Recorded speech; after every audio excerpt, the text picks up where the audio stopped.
예, 하나님의 말씀 여호수아서 7장 1절로 5절 말씀 제가 봉독을 해드리겠습니다. 하나님의 말씀 여호수아서 7장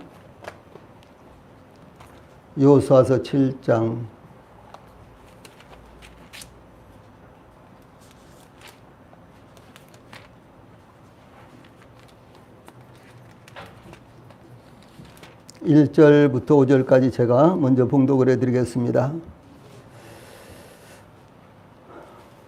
여호수아서 7장 1절부터 5절 말씀까지입니다. 이스라엘 자손들이 온전히 바친 물건으로 말미암아 범죄하였으니 이는 유다 지파 세라의 중손 삽디의 손자 갈미 아들 아간이 온전히 바친 물건을 가졌음이라. 여호와께서 이스라엘 자손들에게 진노하시니라. 여호수아가 여리고에서 사람을 베델 동쪽 베단 곁에 있는 아이로 보내며 그들에게 말하여 이르되 올라가서 그 땅을 정탐하라 하매 그 사람들이 올라가서 아이를 정탐하고 여호수아에게로 돌아와 그에게 이르되 백성을 다 올라가게 하지 말고 2-3천 명만 올라가서 아이를 치게 하소서. 그들은 소수이니 모든 백성을 그리로 보내어 수고롭게 하지 마소서 하므로 백성 중 3천 명쯤 그리로 올라갔다가 아이 사람 앞에서 도망하니 아이 사람이 그들을 36명쯤 쳐 죽이고 성문 앞에서부터 스바렘까지 쫓아가 내려가는 비탈에서 쳤으므로 백성의 마음이 녹아 물같이 되니라. 아멘. 자, 앞에 보시고 1절만 같이 읽겠습니다. 제일 앞부분 1절만 같이 읽겠습니다. 시작. 이스라엘 자손들이 온전히 바친 물건으로 말미암아 범죄하였으니 이는 유다 지파 세라의 증손 삽디의 손자 갈미 아들 아간이 온전히 바친 물건을 가졌습니다. 여호와께서 이스라엘 자손들에게 진노하시니라. 아멘. 예, 오늘은 여호수아서 7장 1절로 5절 말씀을 통해서 공동체와 개인의 관계, 우리 교회가 공동체죠. 네, 교회 안에 우리 개인이 있죠. 그래서 또 우리가 국가라는 공동체 아닙니까? 그랬죠. 근데 국민들이 개인이 있죠. 또 사회적으로나 가정적으로 다 마찬가지입니다. 이와 같은 이 공동체 안에서 이 개인들이 어떻게 그 공동체 안에서 개인들이 어떻게 행동을 취해야 되는가, 이런 문제, 곧 공동체와 개인의 관계, 이런 문제에 대해서 하나님 말씀을 상고하겠습니다. 예, 이스라엘은 가나안 땅의 관문인 여리고성을 성공리에 점령하고 그 다음 공격 목표인 아이성을 향해서 나아갔습니다. 아이성은 비교적 작은 성이었기 때문에 이스라엘이 통상적인 방법으로 공격 작전을 세웠습니다. 즉 먼저 성을 정탐하고 정탐 결과에 따라 작전을 세우는 이런 방법이었습니다. 그러나 아이성은 작은 성이었으므로 쉽게 점령할 것으로 예상했지만 오히려 뜻밖의 방해물을 만났습니다. 예, 그 결과 이스라엘의 공격 작전은 실패하였고 이 상당수의 백성들이 죽음을 당하였으며 군사들은 아이성 사람들에게 쫓겨 간신히 피했습니다. 예, 무엇보다도 그들은 사기충천하던 용기를 잃어버렸으며 어찌할 바를 몰라서 수습도 하지 못한 여 같은 상태가 되어버렸습니다. 예, 이와 같이 이스라엘의 상황을 통해서 이스라엘의 실패 원인이 어디 있었는지 삼가함으로 오늘은 교훈을 받는 이런 시간을 갖도록 하겠습니다. 제일 먼저 1절을 통해서 이스라엘의 범죄와 관계, 이스라엘의 범죄와 이스라엘과 그리고 개인과의 관계, 이런 부분에 대해서 먼저 상고를 하겠습니다. 이 본문은 아이성 정복을 앞두고 이스라엘의 범죄를 먼저 소개하고 있는데 그러니까 2절부터 7장 마지막 절까지 모두 다 이스라엘 백성들이 어떻게 범죄를 했는가, 이제 이와 같은 문제를 소개를 하는데요. 그런데 제일 먼저 이 아이성 정복을 앞두고 먼저 이스라엘의 문제가 여기에 있다라고 이렇게 제시를 하고 시작을 한다는 것이죠. 그래서 이스라엘 범죄가 아이성 정복에 중대한 영향을 미쳤기 때문에 제일 먼저 이 부분을 1절에서 제시를 합니다. 이스라엘의 범죄에 대해서 1절 앞부분에 이스라엘 자손들이 온전히 바친 물건으로 말미암아 범죄하였으니 이렇게 증가하고 있습니다. 이스라엘 자손들의 범죄를 하나님께 바친 것으로 인해서 일어난 죄다라고 하는 것입니다. 이 바친 물건, 헤렘이라는 이와 같은 말인데 구약 성경에서 지난번에도 제가 한번 소개를 해드린 적이 있습니다. 구약 성경에서 이 단어는 아주 참 중요한 이와 같은 단어입니다.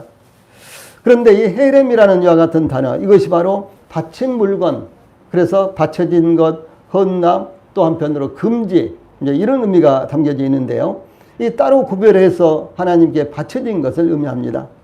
하나님께 드리기 위해서 소득의 10분의 1을 따로 구분했을 때 그것은 거룩한 것이 된다라고 하는 것입니다. 우리가 소득을 얻는다. 이것은 저에게는 거룩한 것이지만은 하나님 앞에서는 거룩한 것이 아닙니다. 그러나 이것 가운데 나의 소득인데 내가 하나님 앞에 얼마를 드리려고 뭐 반을 이제 정했다든가 아니면 10분의 1을 정했다든가 아니면 얼마를 정했다든가 따로 이렇게 정해 놓으면요. 그것이 거룩한 것이 된다. 이것이 헤렘이다. 이런 말입니다. 예, 그래서 이제 이와 같이 이 따로 구분했을 때 그것을 거룩한 것, 소위 헤렘이라고 이렇게 바쳐진 것, 바쳐진 물건 이와 같이 말합니다. 이스라엘 백성들 가운데는 나시린이 있었어요. 예, 나시린의 법이라는 게 있죠. 그래서 이 나시린이 있었는데 예를 들어서 세례 요한은 그분은요 나시린이었습니다. 그래서 자신을 온전히 하나님 앞에 드려진 이와 같은 사람, 이것을 가리켜서 나시린이라고 하는데 이 나시린으로 구별된 사람은 거룩한 것입니다. 그러므로 이 나시린의 규례를 범해서는 안 되는 것입니다. 이 본문과 관련하여 여리고성은 그 성읍 자체가 하나님께 바쳐진 것이기 때문에 여리고성에 속한 모든 것은 하나님께 바쳐진 것으로 지극히 거룩한 것이다 라고 요수아서 6장 17절에서 19절까지 말씀이 나타납니다. 이스라엘은 이와 같이 하나님 앞에 하나님께 온전히 바친 것으로 말미암아 죄를 범했습니다.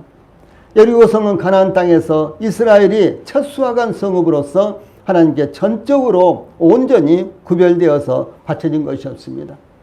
그래서 이스라엘 백성들이 이제 하나님께서 약속한 약속 땅에 들어가서 농사를 짓는다. 그러면은 제일 첫 번째 얻은 수확은요, 하나님의 것이 되는 거예요. 또 이스라엘 백성들이 짐승을 기른다, 뭐 소나 양이나 염소를 기른다. 그러면 제일 첫 번째 낳은 새끼는 무조건 하나님께 드려지는 것입니다. 왜냐하면 이스라엘 백성들이 애굽을 떠날 때 이제 하나님께서 이스라엘 백성들을 해방시키기 위해서 애굽에 내린 이 마지막 재앙, 그것이 무엇입니까? 장자가 죽는 이와 같은 재앙이었죠. 그래서 바로왕, 애굽의 왕 바로의 장자로부터 시작해서 짐승의 장자까지도, 짐승의 처음 난 것까지도 그 나중에 다 죽음을 당했어요. 그런데 이스라엘은 하나님께서 말씀하신 대로 문설주와 인방에다가 어린 양의 피를 발랐기 때문에 이 재앙을 이제 가진 천사가요, 이스라엘 집에 오면은 그 피를 보고 이렇게 그 집을 넘어갔습니다. 그러므로 이스라엘 집에는 어떤 이와 같은 재앙도 임하지 않았습니다. 예, 그러므로 애굽의 모든 처음 난 것들이 다 죽음을 당했지만 이스라엘에 있어서 처음 난 것이라고 할지라도 하나도 죽음을 당하지 않았기 때문에 하나님께서 그 처음 난 것은 바로 내 것이다.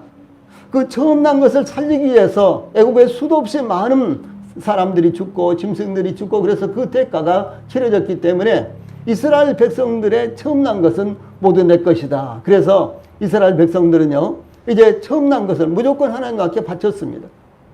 예를 들어서 나귀 같은 경우는 부정한 동물이기 때문에 하나님 앞에 직접적으로 바칠 수가 없었어요. 그래서 이 나귀가 처음 이제 새끼를 낳을 때요, 제일 첫 새끼를 낳으면은 그 나귀 새끼를 대신해서 어린 양을 대신해서 하나님 앞에 바치는 것입니다. 그래서 사람은 어떻습니까?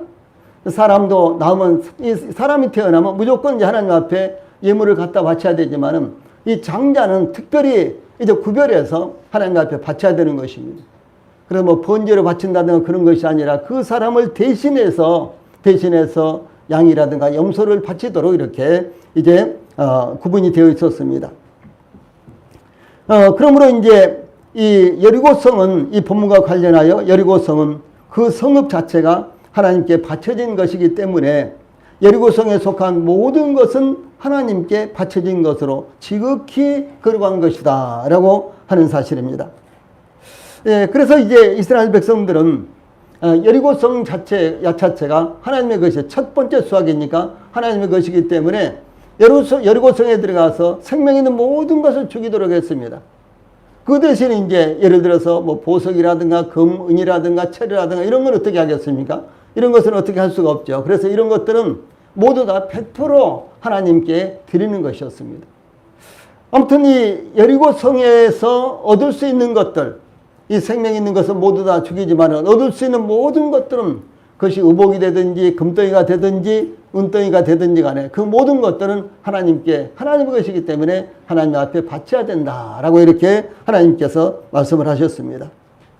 그런데 이와 같이 이스라엘 백성들은 이제 온전히 바친 것으로 말미암아 죄를 범했는데, 그러므로 여리고성과 관련해서 이 성 가운데, 이 성과 그 가운데 있는 모든 것은 여호와께 온전히 바치되라고 이렇게 말씀하시고, 이제 이스라엘은 하나님의 말씀을 따라서 그 성 안에 있는 모든 것을 온전히 바치되 남녀노소와 소와 양과 나귀를 칼날로 멸하니라라고 이 여리고성과 관련해서 이렇게 증가하고 있습니다. 그런데 이제 이와 같이 이스라엘의 범죄는 온전히 바친 물건으로 말미암아 범죄하였으니 이렇게 이제 증가하고 있습니다. 즉 하나님께 바쳐진 물건으로 말미암아 범죄했다라고 하는 것입니다. 이 범죄하다라고 하는 이 단어는 여호수아서에서 6번 나오는데 2가지 단어가 사용됐습니다. 시간상 그 한 가지 단어만 말씀을 드리겠는데, 여기에 사용된 이 단어는, 여기에 사용된 이 범죄하다라고 하는 이 단어는요, 죄를 범하다, 불성실하게 행동하다, 의무를 성실하게 이행하지 않고 배반하다, 이런 뜻으로 하나님께 대한 변절 혹은 불성실함을 더 강조하는데 사용된 이와 같은 이제 단어입니다. 그러므로 범죄한 이스라엘 자손들이 누군가에 대해서 유다지파 세라의 증손 삽디의 손자 갈미의 아들 아감, 그래서 이 범죄한 자손이 가령 누구냐? 여기 분명하게 1절에서 제시하고 있습니다. 그는 유다지파의 세라의 증손으로서 삽디의 손자 갈미의 아들 아감, 이렇게 그야말로 완전하게 지명을 하고 있습니다. 명확하게 밝히고 있습니다. 즉 이스라엘 자손들의 범죄는 유다지파 세라의 증손 삽디의 손자 갈미의 아들로서 아간이라는 한 사람의 단독 범행이었습니다. 그런데 이 본문에서 참 중요한 것이 여기 나옵니다. 그리고 오늘 본문의 이 주제에, 오늘 말씀의 주제가 나오는데, 여기 1절에 이 범죄자는요, 아간이라는 한 사람의 단독 범죄였는데, 여기 1절에서 뭐라고 말씀하고 있어요? 이스라엘 자손들이 온전히 바친 물건으로 말미암아 범죄했다. 이제 이스라엘 공동체가 범죄했다. 이스라엘 자손들이 범죄했다. 이렇게 여기서 제시를 하고 있는 것입니다. 즉 아간 개인적인 범죄였는데도 불구하고 이스라엘 백성 전체의 범죄로 간주가 되고 있다라고 하는 사실입니다. 아간 한 사람과 이스라엘 전체를 동일시하고 있다라고 하는 사실입니다. 이스라엘 민족은 혈연 공동체였을 뿐만 아니라 하나님과 언약으로 맺어진 언약 공동체였고, 또한 여호와 하나님을 섬기는 신앙 공동체였습니다. 그러므로 한 사람의 범죄는 곧 이스라엘 전체의 범죄가 되었고, 그 결과 모든 이스라엘 백성들에게 범죄의 대가가 나타났다라고 하는 것입니다. 이와 같이 아간 한 사람의 범죄는 이스라엘 전체의 범죄가 되었고, 그 피해는 이스라엘 전체에게 돌아갔으며 하나님께서 이스라엘 전체를 징계를 하신 모습이 나타나고 있습니다. 그러므로 사도 바울은 고린도전서 12장 26절에서 만일 한 지체가 고통을 받으면 모든 지체가 함께 고통을 받고, 한 지체가 영광을 얻으면 모든 지체가 함께 즐거워하느니라 라고 이렇게 증가하고 있습니다.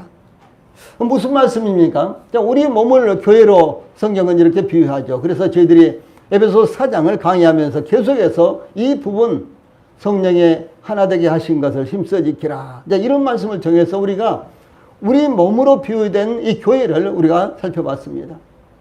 이 교회는 우리가 생활 환경이 다르고 나이도 다르고 또 뿐만 아니라 생각하는 것이 서로 다르다고 할지라도 우리가 구원을 받음으로 말미암아 교회에 연합이 된 한 몸이 되었다라고 하는 사실입니다. 여러분, 그래서 어떤 성도는 예를 들어 손으로 말한다면, 교회를 손으로 말한다면요, 어떤 성도는 손가락이 되겠죠. 어떤 성도는 손톱이 되겠죠. 손톱이 하나가 없어도요, 참 보기도 흉할 뿐만 아니라 힘도 못 씁니다. 손톱이 없으면요. 예. 참 중요한 것입니다. 예, 그런가 하면 또 우리 눈에 보이지 않는, 손 안에 있는 우리 눈에 보이지 않는 뭐 힘줄이라든가 뼈라든가 뭐 혈액이라든가 등등 여러 가지가 되겠죠. 예, 그런데 이 중에 하나만 문제가 생겨야 돼요. 이 손 전체가 문제가 오는 것입니다. 그렇죠? 예. 제가 이제 여기 어깨를 다쳤을 때요. 어깨를 다쳤을 때 힘줄이 끊어졌다고 이렇게 했습니다. 그런데 어깨에 힘줄이 끊어졌는데 제가 이 손을요, 이렇게, 옆으로도 이렇게, 앞뒤는 말할 것도 없고, 옆으로도 이렇게 못 움직였어요. 그리고 손 전체가 문제가 오는 것입니다. 마찬가지로 우리 몸에요, 우리 몸에, 머리가 좀 아프다, 아니면 뭐 발끝이 좀 아프다, 그래도 몸 전체가 고통을 받는 것이지 않습니까? 그래서 이 사도 바울이 지금 그 말씀을 전하고 있는 것입니다. 그래서 만일 한 지체가 고통을 받으면 모든 지체가 함께 고통을 받고, 예, 한 지체가 영광을 얻으면 모든 지체가 함께 즐거워하느니라. 이것이 우리 몸이요, 또 이것이 교회다라고 하는 것을 사도 바울은 이렇게 지적을 하고 있는 것입니다. 예, 그러므로 하나님의 백성들은 공동체 의식, 지체 의식을 갖는 것이 중요한 것입니다. 나 한 사람의 생각과 행동은 공동체에 중요한 영향을 미친다라고 하는 사실을 깨달아야 되는 것입니다. 특별히 신앙 공동체는 유기적인 통일체이기 때문에 거기서 일어나는 모든 사건은 개인과 소속원 전체의 신앙과 매우 밀접한 관계를 갖게 되는 것입니다. 예를 들어서 북왕국 아합 왕이라 있었죠. 아주 악한 왕이었습니다. 그런데 북왕국은 이 아합 왕의 죄악으로 인해서요, 3년 6개월 동안 극심한 가뭄을 겪었습니다. 그리고 심지어 물이 없었어요. 그래서 많은 사람들이 죽어갔고 많은 짐승들이 죽어갔습니다. 예, 그래서 이 북왕국 전체가 고난을 받는 거예요. 아합 한 사람의 범죄 때문에요, 북왕국 전체가 이렇게 고난을 받았습니다. 뿐만 아니라 아담의 범죄로 말미암아 모든 사람이 죄인이 되었다는 사실이 로마서 15장 12절로 21절에, 로마서 5장 12절로 21절에 나오고 있습니다. 이 아담의 범죄로 모든 인류가 죄를 범함으로 죽음과 사망이 모든 사람에게 임했습니다. 이와 같이 공동체의 사활은 공동체에 속한 모든 사람들의 생각과 행동에 따라 결정되는 것이 아니라 한두 사람에 의해서 결정된다라고 하는 사실입니다. 한두 사람의 생각과 행동이 공동체 전체에 영향을 미치기 때문이다라고 하는 사실입니다. 예, 그러므로 하나님께서 이스라엘이 범죄하여 내가 그들에게 명령한 나의 언약을 어겼으며 또한 그들이 온전히 바친 물건을 가져가고 도둑질하며 속이고 그것을 그들의 물건들 가운데 두었느니라, 이렇게 말씀하고 있습니다. 이스라엘의 범죄하여는 사실상 무엇입니까? 실상은 아간 한 사람의 범죄였습니다.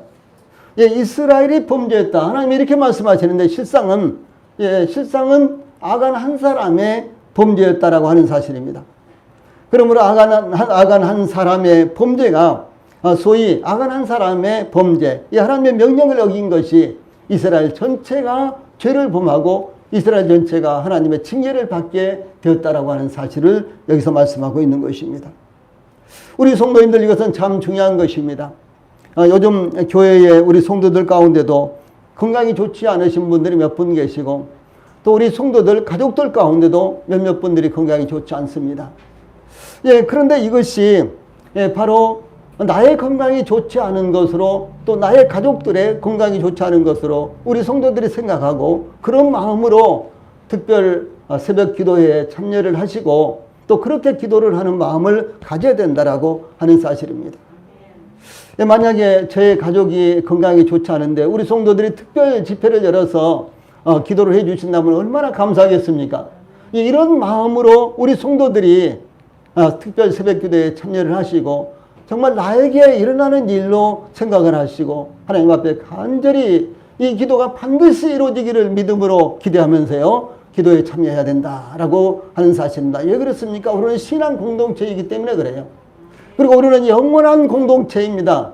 예, 세상에 있는 공동체는요, 잠시 있다가 또 깨지기도 하고 잠시 있다가 또 뭐 이 세상에서 우리가 살아갈 동안만 필요하지만은 우리가 공동체인 것은 영원한 세계까지 이어지는 거예요. 그러면 이 공동체야말로 유기적인 연합체이고요, 그리고 영원한 공동체입니다. 그러므로 이 공동체를 위해서 우리 모든 성도들이 함께 기도하고 정말 자신의 일처럼 기도를 하고, 내 마음이 아프고 내 몸이 아픈 것처럼 기도를 하는 것이 합당하다라는 사실을 우리 성도들이 결코 잊지 않기를 바랍니다. 모든 이스라엘 백성들 중에 아간이 온전히 바친 물건을 가졌습니다. 이렇게 말씀이 제시되고 있는데, 이스라엘의 범죄가 무엇인지를 증거하고 있습니다. 여기 온전히 바친 물건이라는 말씀이요, 1절에 2번이나 나오고 있는데, 온전히 바친 물건이라는 것은 여리고성에 속한 것은 무엇이든지 온전히 바쳐진 것이다 라는 사실입니다. 그러므로 아간이 여리고성에 속한 것, 즉 하나님께 드려진 것 중에, 이미 여리고성은 하나님께 드려진 것이라 그랬죠. 그런데 하나님께 드려진 것인데 그 중에서 무엇인가를 아간이 자기 것으로 만들었다는 것입니다. 자기 것으로 도둑질해서 자기 것으로 숨겨놨습니다. 이것을 지금 말하는 것입니다. 그러므로 아간이 여리고성에 속한 것, 즉 하나님께 드려진 것 중에 무엇인가를 가져갔다라는 것입니다. 본문에서는 아간의 범죄에 대해서 증가하고 있지만 무엇을 가져갔는지에 대해서는 한참 뒤에 21절에 비로소 나옵니다. 중요한 것은 이스라엘 백성들은 아간이 온전히 바친 물건을 가져간 것을 아무것도 알지 못했다는 것이죠. 이스라엘 백성들은 아무도 알지 못했습니다. 아마 본 사람도 없었던 것 같아요. 아무도 알지 못했습니다.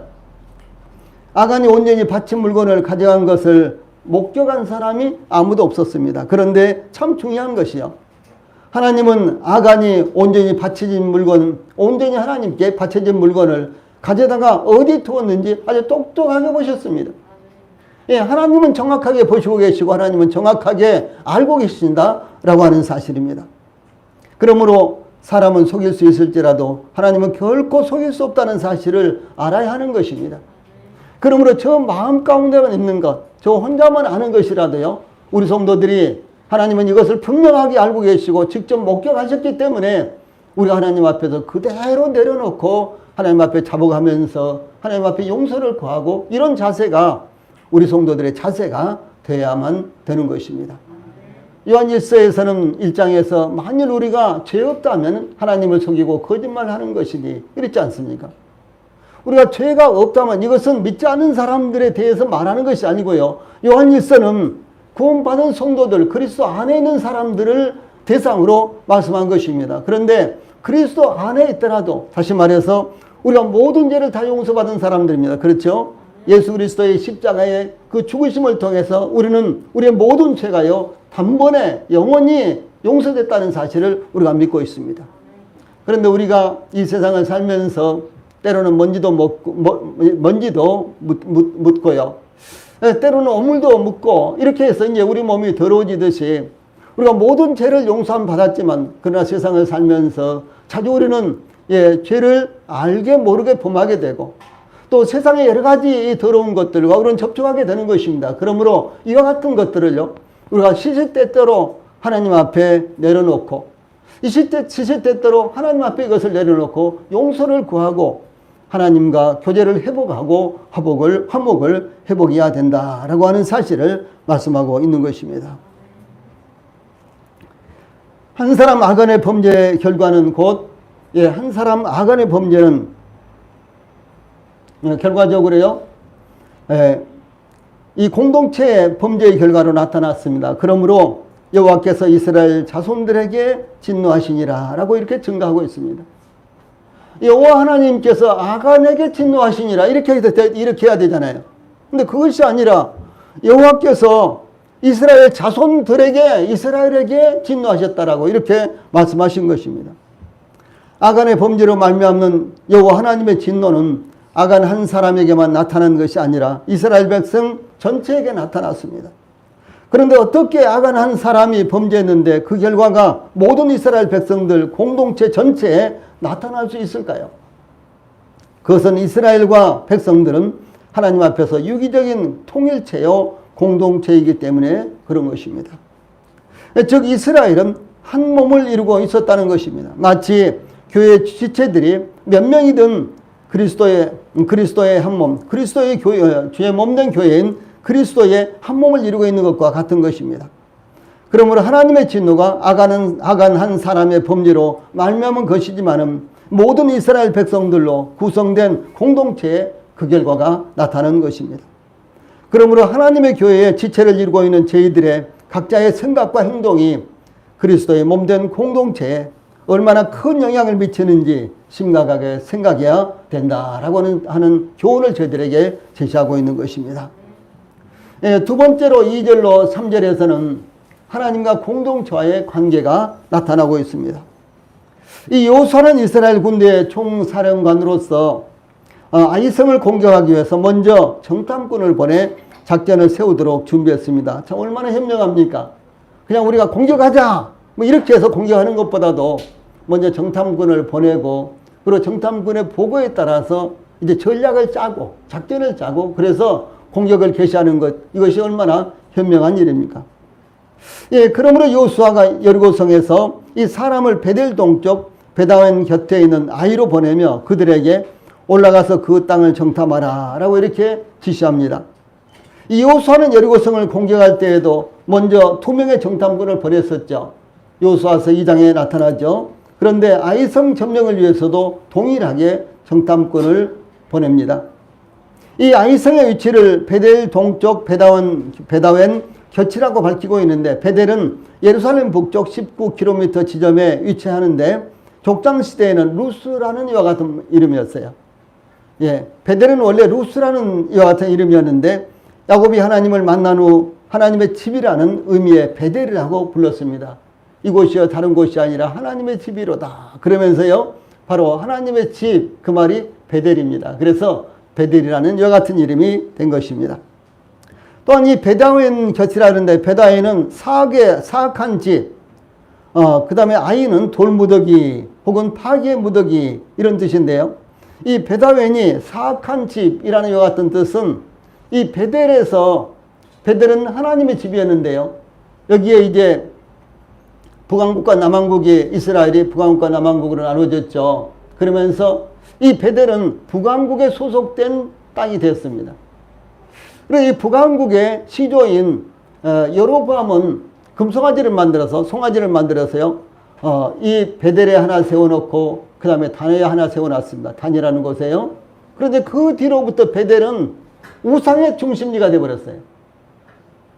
이 베델은 하나님의 집이었는데 우상의 중심지가 되어버렸습니다. 그래서 그 옆에 있는 베다웬이라는 지역에서 뭐라고 했는 거는요. 이 사악한 집이다. 예, 그래서요. 이렇게 불렀다고 합니다. 그런데 이 베다웬과 더불어서 베델 동쪽 3km 지점에 베다웬, 아이 이런 이제 성읍들이 있는데 지금 아이성을 이렇게 공격하려고 하는 것입니다. 정탐꾼들은 여호수아에게 돌아와서 이제 아이성을 정탐하고 나서요. 이제 여호수아에게 돌아와서 뭐라고 이제 보고를 하는 거는 백성을 다 올라가게 하지 말고 2-3천 명만 올라가서 아이를 치게 하소서. 그들은 소수이니 모든 백성을 그리로 보내어 수고롭게 하지 마소서. 이렇게 보고하면서 작전을 건네를 했습니다. 자, 이스라엘 민족의 군사는 몇 명입니까? 이스라엘 군사 약 60만 명이 됩니다. 60만 명. 그런데 60만 명이 되는데 한 5, 6만 명만 보냅시다. 이것이 아니라 2-3천 명만 보냅시다라고 이렇게 제시를 한 것입니다. 왜냐하면은 이 아이성은 성도 작을 뿐만 아니라 그들의 숫자도 아주 작으니까 그렇게 많이 보내서 수고할 필요가 없다. 2-3천 명만 보내도 충분히 그들을 점령할 수 있으니까 2-3천 명만 보냅시다라고 이렇게 건의를 합니다. 이 정탐꾼들이 아이성의 주민은 소수이므로 이스라엘 군사를 2-3천 명만 보내도 충분히 승산이 있기 때문에 더 많은 군대를 보내서 수고롭게 할 필요가 없다고 보고한 것입니다. 아이성은 해발 800m가량의 산지에 위치한 성읍으로서 주민은 약 12,000명 정도였는데 이것이 여호수아서 8장 25절에 나옵니다. 12,000명 정도였는데요. 그러므로 12,000명이면 싸움에 출전할 수 있는 사람이 대략 몇 명이었어요? 12,000명이면요. 그래 어린아이들 빼고 여자들 빼고 그러면 대략 약 3-4천 명이 나옵니다. 예. 그런데 아이성을 지키고 있는 사람이 군사가 3-4천 명인데 2-3천 명으로 아이성을 공격을 한다. 여러분 가능하겠습니까? 예, 그것은 우리가 금방 생각해도 안 되는 이야기예요. 예, 군사력으로 안 되는 이야기입니다. 예. 왜냐하면 12,000명의 주민이 있으면요, 이 절반을 쪼개서 어린아이와 여자들이라고 하고, 그 다음에 6,000명은 예, 군인으로 나갈 수 있는 사람입니다. 근데 최소한요, 4,000명 정도, 3분의 1에서 4,000명 정도는 출전할 수 있는 사람들인데, 이 3,000명을 보내서 예, 아이성을 공격한다. 그것은요, 군사력으로도 안 되는 문제입니다. 예, 그래서, 예, 2, 3,000명의 군사로 공격한다는 것은요, 이것은 계산이 잘못된 것입니다. 예, 그래서 공격하는 군사는 이 방하는 군사보다 최소한 3배는 더 많아야지만 공격할 수가 있는 것입니다. 군사가, 아이성의 군사가 4,000명이라면 최소한도 12,000명은 보내야지만 공격이 원활하게 되는 거예요. 예. 자, 여러분 보세요. 고지에서 성을 딱 쌓고 총을 이렇게 밑으로 내리면서요, 올라오면 쏘려고, 그리고 올라오면 뭐 수류탄을 던지고 폭탄을 던져서 방어하려고 하면은 공격하는 사람이 더 피해를 많이 입겠습니까? 위에서 방어하는 사람이 피해를 입겠습니까? 어쩌면 방어하는 사람들은 피해를 전혀 입지 않아도 공격하는 사람들은 무수하게 피해를 입을 것입니다. 근데 아이성은 아주 견고한 성이었어요. 예, 그런데 아이성을 이렇게 평가하는 것은 이 정탐꾼들의 먼저 이 평가가, 이 정탐이 잘못됐다라고 하는 사실을 알 수가 있는 것입니다. 그래서 2, 3,000명의 군사로 공격한다는 것은 계산착오입니다. 최소한도 이 아이성의 군사보다도 3배 정도, 서너 배는 더 많아야지만 공격을 할 수가 있습니다.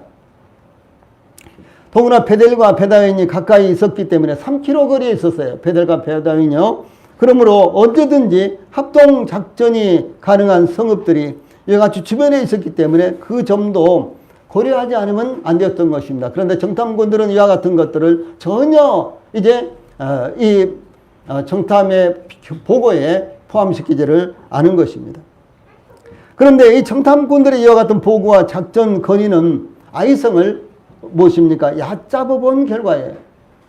아이성을 얕잡아 본 결과. 이것은 이스라엘 정탐꾼들의 교만으로부터 나온 잘못된 계산이었습니다. 왜 얕잡아 봤을까? 왜 이런 계산을 했을까? 예, 출애굽한 이스라엘 백성들은 실패 없이 계속해서 승승장구했습니다. 요단강을 건너기 전에는 아모리 사람의 두 왕, 즉 헤스본 왕 시온과 바산 왕 옥과 그 나라들을 진멸시켰고, 이 범람한 요단강을 건넜으며 한 사람도 잃지 않고 여리고성을 함락시켰습니다. 여리고성은 아주 난공불락의 성읍이었고 아주 견고한 성읍이었습니다. 그런데도 불구하고 이스라엘 백성들은 한 명의 사상자도 없이 여리고성을 정복을 했지 않습니까? 그렇죠? 예. 예, 그러므로 이스라엘 정탐꾼들의 계산착오는 연전연승만을 믿은 자만심의 결과로 말미암은 것이었습니다. 물론 아이성 공격 실패의 원인이 아간의 범죄 때문이지만은 이들의 자만심 또한 실패의 한 요인으로 작용했던 것입니다. 전쟁은 사람의 계산의 결과가 아닙니다. 다윗은 이 골리앗 앞에서 여호와의 구원하심이 칼과 창에 있지 아니함을 이 무리에게 알게 하리라. 전쟁은 여호와께 속한 것인즉 그가 너희를 우리 손에 넘기시리라. 사무엘상 17장 47절에 이렇게 증거합니다. 자, 제일 아래 박스, 파란 박스의 말씀 같이 읽어봅시다. 시작. 여호와의 구원하심이 칼과 창에 있지 아니함을 이 무리에게 알게 하리라. 전쟁은 여호와께 속한 것인즉 그가 너희를 우리 손에 넘기시리라. 예, 우리 성도님들, 세상은 우리들에게요 거대한 상과 같습니다.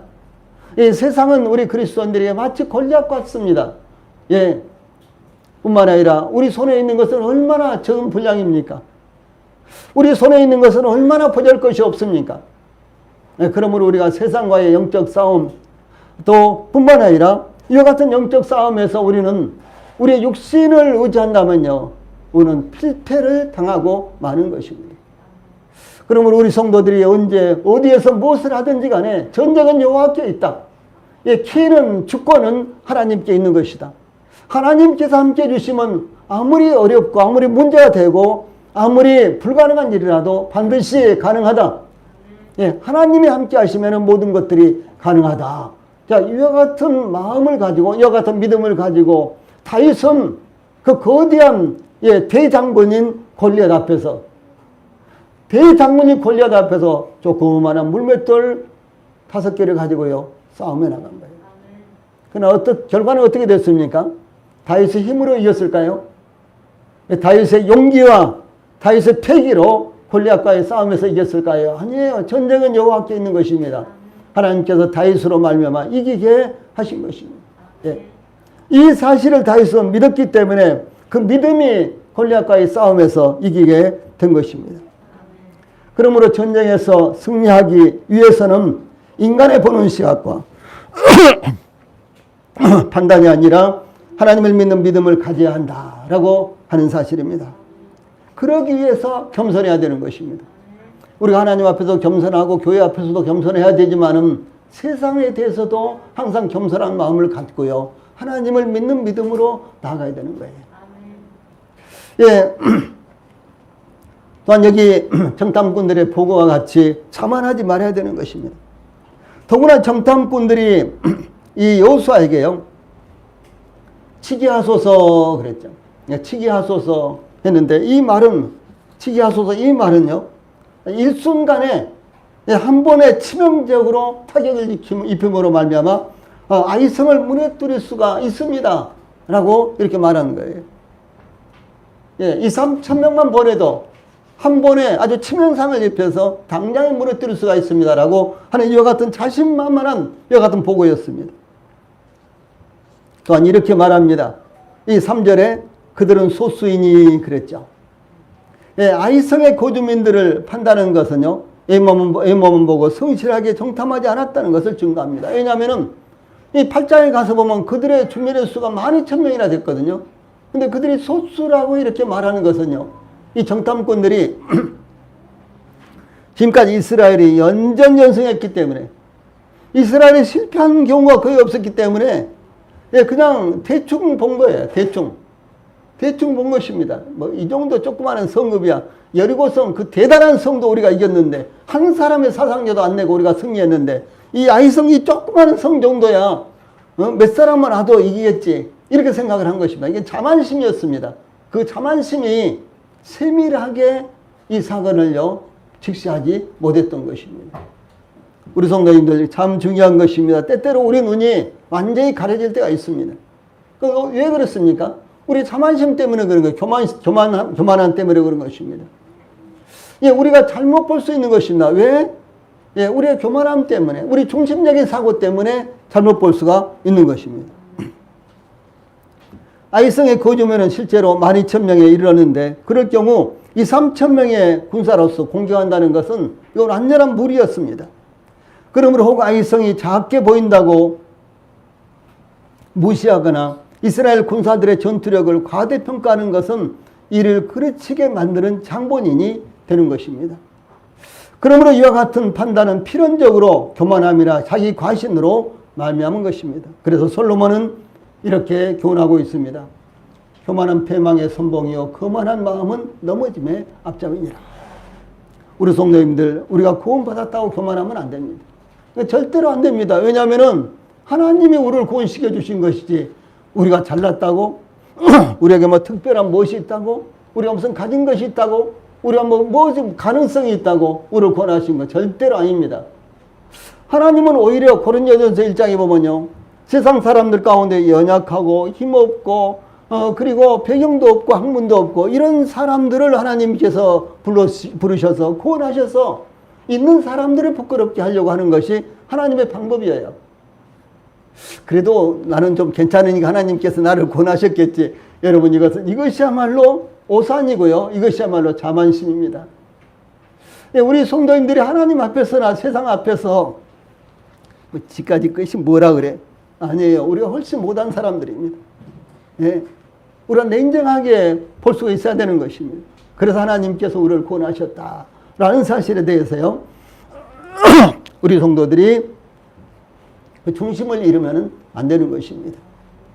그래서 말씀드렸던 대로 솔로몬은 교만은 패망의 선봉이요 거만한 마음은 넘어짐의 앞잡이니라 이렇게 증가하고 있습니다.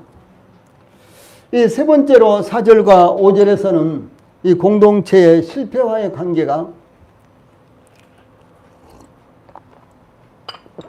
어디 있는가? 공동체의 실패와의 관계가 어디 있는가? 이런 내용이 나타나고 있습니다. 정탐꾼들의 보고를 받은 여호수아는 이 백성들 중에서 3,000명쯤 출전을 시켰는데, 예, 이 3,000명만 그랬는데 3,000명을 출전시켰어요. 그런데 아이성을 공격하다가 아이 사람들 앞에서 도망하기 시작했습니다. 싸우자마자 패배를 했어요. 그리고 도망하기 시작했습니다. 그들이 예상했던 것과는 전혀 다르게 아이성 사람들은 너무 강했습니다. 이스라엘 백성들, 예, 3,000명이 공격을 했는데요. 그들로서는 도저히 상대가 안 됐어요. 그래 공격하자마자 그들이 이제 성문을 열고 쏟아져 나오니까 이스라엘 백성들은 후퇴할 수밖에 없었고 도망할 수밖에 없었습니다. 그들이 예상했던 것과는 전혀 다르게 이스라엘 백성들은 아이성 사람들 앞에서 대피해서 이제 도망치기 시작했습니다. 이스라엘 백성들은 깨닫고 있지 못했지만 아간의 범죄와 더불어서 백성들의 교만한 마음 때문에 하나님께서 함께 하시지 않은 것이 이 전쟁에서 실패한 원인이 됐던 것입니다. 이 본문 1절로부터 시작된, 7장 1절로부터 시작된 말씀에는요, 이스라엘 백성들이 여리고성 정복으로 인해서 승리의 기쁨으로 가득 차서 사기가 고조에 달했던 이스라엘 백성들의 모습과는 대조적으로 이스라엘 군사들이 의기양양하게 아이성을 공격하러 올라갔다가 전세가 불리해지자 뿔뿔이 흩어져서 자신들의 목숨을 구하기 위해서 도망치는 모습이 나타나고 있습니다. 처음에 공격하러 갈 때는 그야말로 바위라도 쪼갤 것처럼 이런 기세였는데 정작 전쟁이 딱 시작되고 나서 이스라엘 백성들이요, 깜짝 놀라서 정신이 없었습니다. 예. 그래서 그들이 목숨을 구하기 위해서 뿔뿔이 흩어져서 지금 도망치고 있는 이와 같은 모습입니다. 이스라엘 백성들은 여리고성을 점령한 후에요, 잠시도 쉼이나, 이 참 중요한 부분입니다. 우리 성도님들도 우리 삶 가운데요, 항상 적용시켜야 되는 부분이에요. 참 하나님이 왜 참 인생이 짧은데 이 밤을 주셨을까? 왜 잠을 자게 하셨을까? 아이 원수 잠, 그런 분들이 있죠. 잠이 원수다고 이러하는 분들이 있죠. 근데 잠은 하나님께서요, 우리 인생들에게 베풀어 주신 참 놀라운 약입니다. 아주 보약이에요. 잠보다 보약이 없습니다. 여러분요. 그래, 잠 잘 주무시고 잠 잘 자는 분들은요, 천명도 없어요. 네. 오늘부터 잠 잘 주무시기 바랍니다. 네, 정말로 잠을요, 잘 주무세요. 저는 요즘 3, 4일 동안 계속해서 꿈을 꾸고, 이상하게 막 꿈을 꾸고 그래요. 그리고 꿈을 꾸고 난 다음에는 잠이 오지 않아가지고 또 그냥 몸살을 하다가 일어날까. 그래서 시간을 보니까 1시에 잤는데 2시밖에 안 됐어요. 일어날 수가 없잖아요. 또 1시에 잤는데 또 3시밖에 안 된 거예요. 일어날 수가 없잖아요. 그래서 또 누웠다가 또 한참 씨름을 하다가 또 한숨 붙이고 나서 또 특별 새벽 기도 나고 요즘 계속 그랬습니다. 그러면 낮에는 얼마나 피곤해요. 그렇죠? 낮에는 피곤해요. 그런데 낮에 또 만약에 한 30분이라도 자면 그날 밤에는 잠을 못 자요. 그러니까 낮에 졸면서도 잠 안 자려고 노력을 하는 것입니다. 잠이 보약이에요. 이야기 하나 할게요. 저희 미국에 계신 누님이 저보다 8살이 위입니다. 그런데 그 누님은 누님 말씀에 의하면 처녀 때부터 그랬답니다. 이 머리가 딱 벽에 닿는 순간 잠을 자는데 아침에 일어날 때까지 꿈 한 번도 안 꾸고 계속 주무신대요. 예, 누가 무슨 일이 나도 모르고 잠을 주무신다 그러더라고요. 그래서요, 이가 하나도 상하지 않았습니다. 치아가요. 치과에 다니고 그런 것도 없어요. 그런데 몇 년 전에 치과에 가서 하나 떼었다 그러더라고요. 예. 저보다 8살이 위에요. 그런데 잠병이 일절 없어요. 하나님이 다 하신 것입니다. 그런데 이 잠이라는 것이 이렇게 보약입니다. 그래서 잠 잘 주무세요. 예, 그리고 아이고 나는 왜 이렇게 잠이 많아. 참 하나님 감사합니다. 하나님께서 사랑하시는 자에게 잠을 주시는도다. 시편 127편인가요? 예, 그렇게 나타나고 있습니다. 예, 얼마나 놀랍습니까?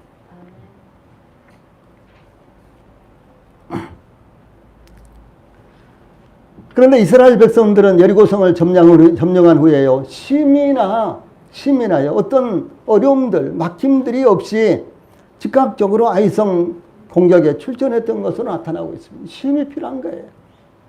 여기서 제가 여기서 심은요, 그냥 잠자는 것이라든가, 그냥 맹놓고 이렇게 앉아있다든가 그런 걸 말하는 것이 아니라 그리스도 안에서 심이 필요하다는 거예요. 우리 그리스도인들은 하나님 말씀을 읽고 기도하면서 하나님께서 이렇게 사랑하셨구나, 하나님께서 이렇게 우리를 지키고 계시는구나, 이런 것들을요 늘 우리 마음 가운데서 경험을 하고, 예, 그것이 심이에요. 그리스도 안에 있는 심. 예. 그래서 이런 심이 필요한 것입니다. 그런데 그와 같은 것이 전혀 없이 또 아이성 공격을 위해서 출전을 했습니다. 이스라엘은 난공불락의 큰 성 여리고성을 점령함으로 아이성에 대해서, 이 작은 아이성에 대해서는 하나님을 의지하기 위해서 하나님께 그 뜻을 묻지 않고 인간의 경험과 지식에 의지하여 일사천리로 일을 추진해 나갔던 것입니다. 만약 하나님께 물었다면 하나님께서는 아이성을 공격하기 위해서 군사들이 출전하는 것을 틀림없이 막으셨을 것입니다. 하나님 2-3천 명이라니까 3천 명 좀 많이 잡아서 3천 명만 보낼게요. 어떻습니까? 그러면 하나님께서 그래 한번 가서 혼나봐라 이렇게 하실까요? 아니죠. 출전하지 못하게 하시겠죠. 네. 그러므로 아이성 패배의 1차적인 원인은 아간의 범죄였던 것이 틀림없습니다. 그런데 2차적으로는 이스라엘의 안일함에 그 원인이 있었다라고 하는 것입니다. 한번 해보세요. 이스라엘의 안일함. 예, 우리가 구원받고 나서 안일함 때문에 세속을 쉽게 받아들이고 세속을요, 예, 따라서 살게 되는 경우가 많습니다. 구원받았으니까. 하나님이 나와 함께 하시니까 이것을 그냥 의식적으로만 생각을 하고요. 이걸 경험적으로 항상 깨닫고 그것을 마음 가운데서 믿음으로 살아야 되는데 그렇지 않고 의식적으로만 생각하니까 안일함에 쉽게 빠진다라고 하는 사실입니다. 이스라엘이 여리고성을 정복한 것은 이스라엘의 군사력이나 지혜가 아니었습니다. 여리고성 공격 작전은 기상천외한 작전이었습니다. 이스라엘로서는 전혀 예상하지 못한 작전이었습니다. 그러므로 여리고성을 점령한 것은 하나님께서 지시하신 작전에 따라서 이스라엘이 온전히 순종했기 때문입니다. 이같이 아이성의 공격 작전이 실패로 돌아갔던 것은 이스라엘의 불순종이 그 원인이었다라고 하는 사실입니다. 아간도 불순종이고 이스라엘 백성들도 마땅히 순종해야 될 때 순종하지 못한 것이었다라고 하는 것이죠. 그래서 이스라엘 이 패배의 결과가 이스라엘 군사들이 당연히 아이성을 정복하게 될 것으로 생각하고 의기양양하게 의기당당하게 아이성을 공격했지만 뜻하지 않은 아이성의 군사력으로 인해서 아이성 사람들은 이스라엘 군사 36명을 쳐 죽였고요. 예, 이스라엘 백성들 36명이 죽임을 당했어요. 예, 그리고 아이성 성문 앞에서부터 스바렘까지 쫓아가, 여기가 이제 내려가는 비탈길인데 아까 말씀드렸죠. 아이성은 800m 이 고지에 산에 건축된 이와 같은 성이었어요. 근데 성문을 여니까 전부 다 비탈길이었죠. 근데 이 비탈길을 따라서요, 이제 아이성 사람들이 이스라엘 백성들을 공격하니까 이스라엘 군사는 혼비백산에 대해서 도망가고 있습니다. 이스라엘이 이와 같이 희생된 것은 하나님께 바쳐진 것이 이스라엘 중에서 제거될 때까지는요, 이스라엘 그 자체가 바친 것으로 간주하시기 때문에 그런 것입니다. 자, 이 두 번째 파란 박스에 있는 말씀, 바쳐진 것, 그 다음에 한번 같이 읽어봅시다. 시작. 이스라엘 중에서 제거될 때까지는 이스라엘 그 자체가 바쳐진 것으로 간주하시기 때문. 예, 바쳐진 것이 이스라엘 가운데서 제거될 때까지, 없어질 때까지는 이스라엘이 바쳐진 것이 되는 거예요. 그러므로 이스라엘은 패배가 필연적인 것이었습니다. 근데 이스라엘은 이것을 알지 못했습니다. 예, 그러므로 이스라엘의 아이성 공격의 실패의 근본 원인은 하나님께 바쳐진 물건을 범한 아간의 범죄 때문이었지만 전사자가 발생한 것은 이스라엘의 자만심에 따른 것이었습니다. 하나님께 묻지 않는 것 때문이었습니다. 전쟁은 여호와께 속한 것이라는 교훈을 등한히 했기 때문입니다. 이스라엘은 출애굽 후부터 지금까지요, 다양한 전쟁을 치렀지만 36명의 전사자를 낸 것은 처음이었습니다. 이스라엘에요, 전사자가 생긴 것은 처음이었어요. 이 사람들이 이스라엘을 뒤쫓아간 스바림은 아이성에서 가까운 곳에 있었는데 아이성에서 스바림까지는 비탈길이었습니다. 비탈길로 도망가는 것도 그렇고 비탈길로 추격해 오는 것도 그렇고요. 이것은 정말 긴급한 일이었다라는 것을 여기 의미하는 것입니다. 아이성은 말씀드렸던 대로 해발 800m의 산지에 축조된 견고한 성이었기 때문에 내리막길로 도망치는 이스라엘 군사를 뒤쫓아서 아이성 군사들이 추격했습니다. 더구나 이스라엘 백성들은 지금까지 평지에서만 거주하였고 전쟁도 평지에서만 치렀습니다. 그리고 이렇게 도망간 전쟁은요, 아예 경험해보지 않았어요. 싸움꾼은요, 이겨보기도 하고 많이 져보기도 하고 그래야지 싸움을 잘한답니다. 네. 항상 이겨보기만 하면은 결과적으로 결정적일 때 진다라고 하는 말도 있습니다. 더구나 이스라엘 백성들은 지금까지 평지에서만 거주를 했어요. 이스라엘 백성들이 40년 동안 광야 생활했죠. 광야는 어디입니까? 광야는 평지예요. 물론 시내산이라든가 이런 아주 그 산악지대 지역이 있었습니다만 이스라엘 백성들이 산악지대가 살지 않았어요. 그냥 평지에 살았어요. 평지 골짜기예요. 뿐만 아니라 전쟁도 평지에서만 했습니다. 요단강 동쪽에 있는 아모리 사람들과의 전쟁도 평지에서 이루어졌고, 그 다음에 출애굽 직후에 전쟁도 이스라엘 백성들의 전쟁도 평지에서 이루어졌습니다.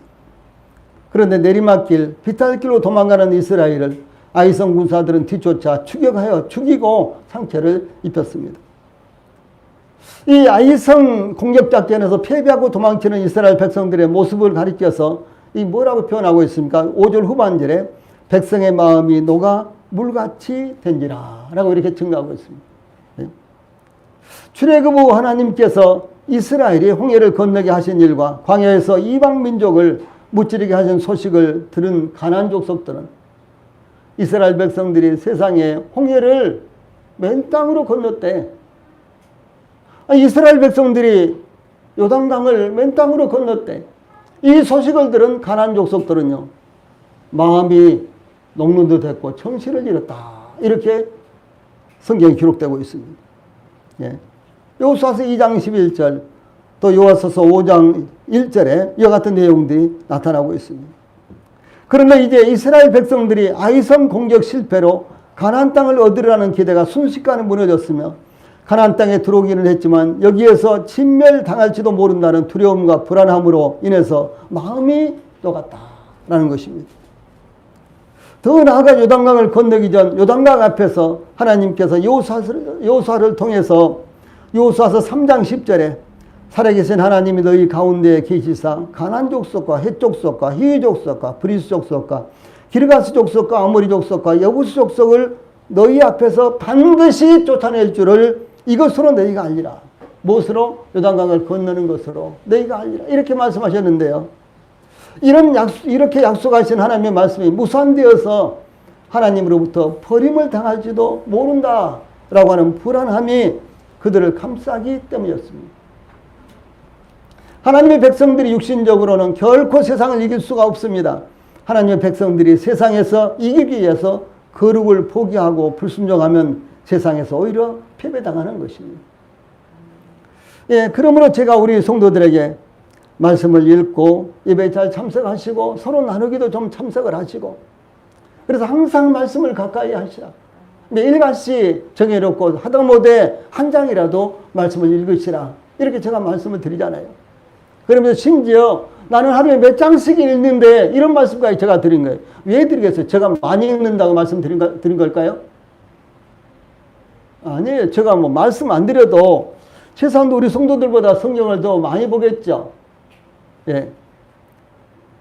제가 이것을 뭐 자랑하려고 하는 것이 아니고 우리 성도들이 나 같은 사람도 성경을 그렇게 보고 또 처음부터 차례차례 읽는 것도 그렇게 읽고 있는데 우리 성도들이 성경에 읽는 것을 좀 주의를 하셔라 말씀이에요. 하루에 한 장이라도 읽으시라. 정해놓고 하루에 한 장이라도 하루에 뭐 5장이라도 좀 이렇게 읽으시라. 왜냐하면 말씀을 가까이 해야지만 하나님의 능력을 입을 수 있고 말씀을 가까이 해야지만 하나님과 동행하는 삶을 살 수가 있지 않습니까? 육신적으로는 결코 세상을 이길 수 없습니다. 세상을 이기기 위해서요. 세상의 방법을 그리스도인들이 쓰면은 세상에서 이길 것 같지만 그건 말 하나 마나 패배입니다. 예, 이런 방법을 절대로 사용하지 마십시오. 여기 마지막으로 이제 마음이 녹아 물같이 된지라 이런 말씀을 좀 더 살펴봅시다. 이 말씀은 이스라엘 백성들이 극한 상실감으로 인해 절망 상태가 된 것을 의미합니다. 이게 녹아라는 말, 녹아. 이 말은 이제 액체라는 그런 말에서 온 거죠. 그런데 황폐하다라는 뜻으로 용기도 의욕도 다 잃어버리고 절망적인 상태가 되었다는 것입니다. 굳은 마음이 흐물흐물해져 버린 거예요. 아무런 힘도 쓸 수 없도록 이렇게 돼버린 것입니다. 그리고 모든 것이 일순간에 무너져 내렸던 것입니다. 그 원인이 어디에 있었을까요? 이미 말씀드렸던 대로 근본적인 원인은 아간의 범죄 때문이었습니다. 한 사람의 범죄로 인해서 공동체가 막심한 피해를 입은 것입니다. 그 다음은 신중하지 못한 지도자 요수아와 백성들의 안일함 때문이었습니다. 아간의 범죄 때문, 백성들의 안일함 때문, 이 두 가지 이 요인이요. 이 아이성에서 실패하게 되는 이와 같은 원인이 된 것입니다. 그러므로 우리 교회 모든 성도들은 하나님의 말씀의 거울로 자신을 비춰보고 경건함과 거룩함의 옷을 입으며 모든 일을 하나님께 묻고 하나님의 말씀을 따라가는 우리 성도들이 되어야 할 것입니다. 네, 찬송 부릅시다.